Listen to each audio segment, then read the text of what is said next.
G'day,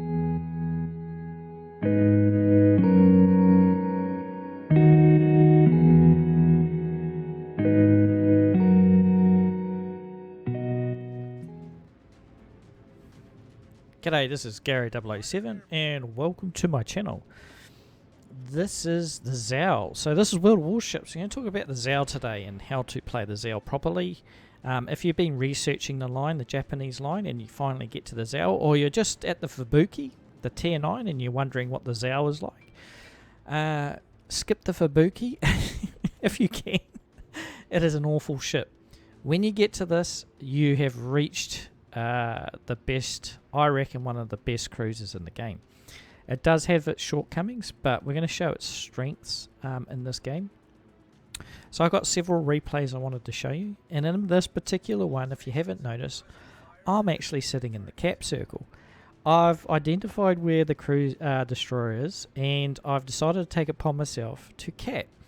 I can do this in the Zao because I know the detection range. The surface detection range is 9.9 kilometers. I've got improved concealment on this ship, so I am holding back firing at this particular time until we capture sea point. So just to demonstrate, no other cruiser can get away with doing this. Only the Zao can do this. As a cruiser, you can do these sort of ninja attacks. In this another example, I want to show you sneaking up on your opponent. So there's a Demois there. I could start firing right now, but he's just sitting outside detection range, of my detection range. So he can't see me right now. I'm going to throw some torps in the water. I do have another guy coming around the side of the islands with me. What I'm going to do is I'm going to hold off fire until my mate starts firing, and then I'll start firing. Now the Demois is in all sorts of trouble, right? He's got aircraft carriers, CVs dropping torpedoes on him and all sorts of stuff. However, I'm still undetected at this range. And now I start firing. I start laying in. His guns are turned to old mate, and I'm going to start firing. And I start getting fires. And of course he's going to try and bell tank it, but it's all going to be a bit late. So the ability to sneak up on ships that camp behind islands is the bread and butter of a Zao. Unless they use radar. But yeah, this is what the Zao's built for. It's built to dig out opponents, sneak around islands and stuff like that. You really, really want to be using open water. So I'm gonna. This is the same battle. I just sort of cut snippets out of it, and I'm going to show you how to go undetected as well by stop firing. This thing's quite amazing. The thing about this ship is the rudder shift is really, really good, so you're able to maneuver incoming fire. Now I'm in a lot of hot water here. I've got 2 ships targeting me, 3 ships now targeting me. So I'm going to do what's called a tactical retreat and get out of dodge. I've been detected, right? So I've fired. I couldn't help myself there, and I'm going to start running away. Now, any minute now, I'll end up going undetected very, very shortly. I haven't used my control party repairs just yet, and I'm focusing on wriggling away. Now I use my repair, I get a bit incoming fire, that's okay, no fires can start. I've gone undetected now, and I am now slinking back behind island cover now at the moment. But my mate next to me, he is in a lot of trouble. He can't stealth like I can. And this is the thing about the Zao. You can you can sort of choose the engagement range that you want. Now I'm detected because of the plane coming in, but by then, you know, the team's focusing on my mate to the left of me. I fire a few shots back, but I know I'm going to be in behind island cover very, very shortly. But that stealth range allows you to sort of come in and out of combat. Now, it's not as stealthy as it used to be years and years ago, but it still has that ninja sort of feel to it, this boat. You choose the engagement that you decide to engage with the enemy with. Now, I survived that.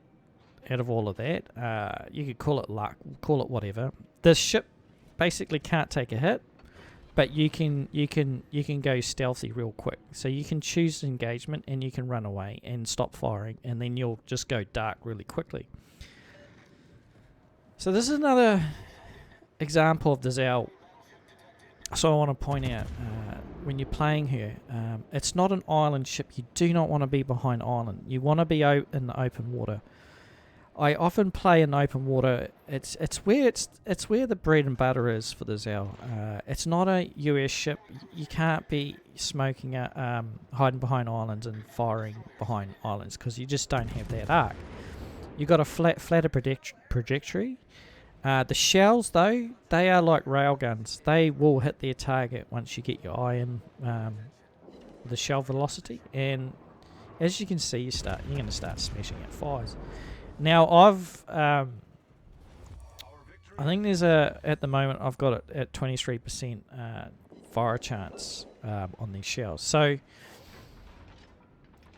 and you can fire and you can throw a lot of HE down range. As you can see, I knew there was incoming fire, and you just turn to dodge it.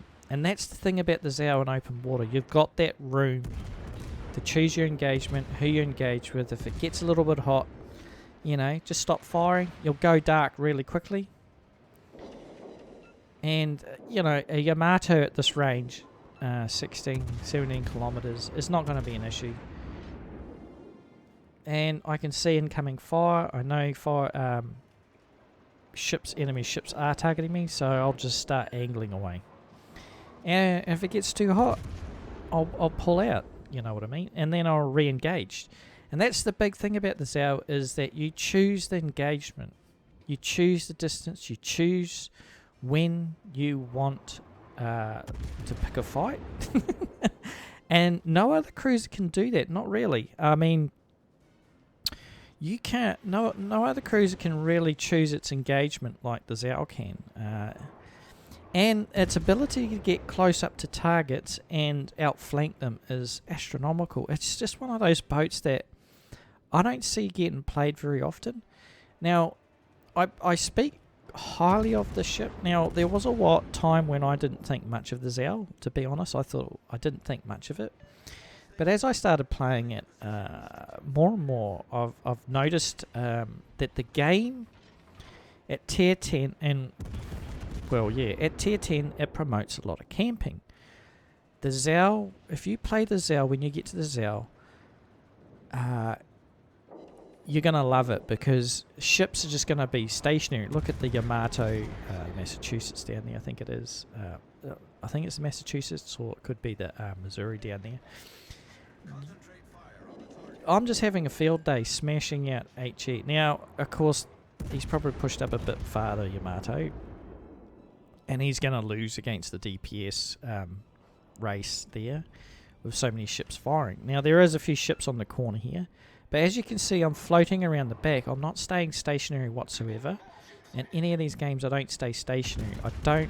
In the Zao, you need open water. You don't want to be dodging. You don't want to be island hopping like US ships. You want to be stalking the waters, out open water, and that's where your bread and butter is at the end of the day. And this Yamato is going to go down. The only thing about the Zao is that the turret diverse is really, really slow. Accuracy is really, really good. The reload is not bad, around 13 seconds. But yeah, the traverse of the turrets does hurt the Zao a little bit. But once you get used to it, it's not going to be an issue, because you can compensate with the traverse speed when you decide to engage your target. So if you haven't got all your turrets lined up just yet, just wait. Hold your fire, just wait. And of course, you know, what am I up to? I got... I'm just burning ships down. And the guns are accurate though. The only weakness about the Zao is it can't really take a hit. Unlike other cruisers that are built a lot sturdier, have a bit more thicker armor layout, this thing, if you get hit in the cross section and the guts of it, just like all the other Japanese cruisers that you would have gone up the line, you will get punished for it. Anybody that fires AP at you and hits the guts, you know, is going to hurt. It's going to really, really hurt. The Zao doesn't really have an HP pool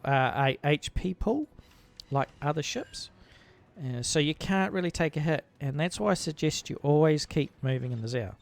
Now I get crossfired here, and you're going to see what I mean by taking damage. I took a bit of damage there. If it was another cruiser, I wouldn't have taken so much punishment, but I was caught in a crossfire, and what did I do? Go dark. I went dark straight away. Boom. And I'll stay silent until I'm in a better position so I don't get that crossfire. And because I'm moving away, he put the fire out, so I want to start another one. And he's firing at me, and I'm going to rudder shift out of this. Move, move, move. Oh, see? You can bounce some shots, but not all the time. And I knew what was going on. Now my attention's turned. Our team has taken the lead. He's firing at somebody else, so you're always trying to double check who the target is. But yeah, you need open water. Don't hide behind islands. Use your torpedoes when you can. I don't think I really got a chance in this match to use my torpedoes. The only thing about the Zao is dueling. When you get to a spot where it's just you and him, it gets extremely difficult for the Zao to do, you know, it's not really a ship where you can duel very well in. It's one of those ships where you're better off choosing your engagement. The problem is it just doesn't have the HE, it doesn't have the armor, you can't really take hits. So when it comes to a one-on-one match, it's extremely difficult to win a match like that. Not saying impossible, depends on the player on each side of the field, but you know, if I'm facing off against Atlanta, I am gonna be it's gonna be difficult to win an engagement like that. So I'm going to face off with this guy. I'm just going to charge it. Now, it does have... I haven't fired AP at all in any of these matches. So, the ship does have AP. However, when you're mostly up against tier 10s, it's very difficult to get citadels because a lot of ships by then are bow tanking, angling. Well, I'm not saying all. I mean, some people carry really bad habits. Now I'm going to get punished here. I'm going to get crossfired. I knew going into this situation that I'm going to be running into a crossfire. I just knew it. I knew that was going to happen, but I had to sort of step up a bit now and just sort of start throwing my HP at the wall and sort of dive in. I knew this guy was coming up on me, and he was going to start firing. I was going to get crossfired here. I was just hoping I could survive the engagement. I was really putting myself in there and thought, you know, I was just trying to help my other team out and sort of start using my HP to my advantage because I'd saved all my health points basically as much as I could. And even with HE firing at him, he's in a bit of trouble. But that is the Zao. So he shows broadside and it's a bit late. But the rudder shift is amazing on the ship. It is so amazing. But that's sort of all I sort of wanted to point out with the Zao. Yeah, concealment, big one. Rudder shift and use is a big one. You want to invest into steering gears. But yeah, I hope you enjoyed this video and you got something out of it. Don't forget to leave a comment below, leave a like, hit the subscribe button, and yeah, I will see you out in the water. Okay then. Bye.